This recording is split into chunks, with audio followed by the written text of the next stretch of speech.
Now we have the new bearings in the rear clutch pulley, a new spring.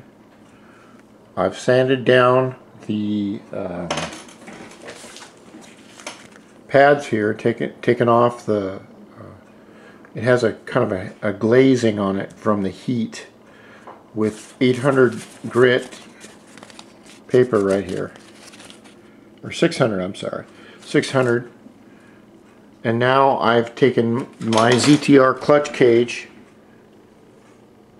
and I've just reverse engineered what I did before by way of pushing this and the spring into the clutch and having it come out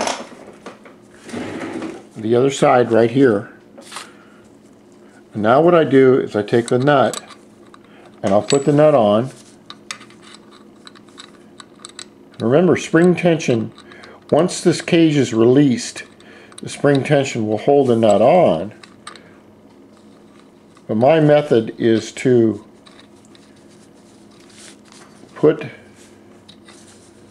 the nut on, if it'll get on here correctly, I think. Anyway, I put the nut on, I'll put it on tight. I'll get it on as tight as I can, and then I'll release the clutch and put this back on the ground, use my Kitaco wrench and a hammer, and I'll tap this just a little tiny bit tighter. If I can, I don't know why that's not going on correctly. It's probably just because it's on film and it's fine threaded.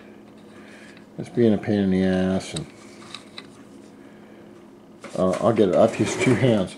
But after I've gotten this done, then I can put it on the rear spindle here, which is ready to go.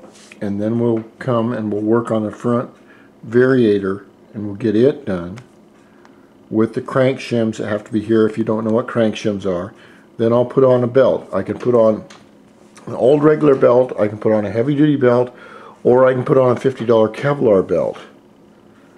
And I'm thinking what I'm going to do is just put on a regular belt, because the engine isn't going to run for another 3-4 months, probably. I mean, it isn't going to be running till it gets warmer out, and it's not warm right now.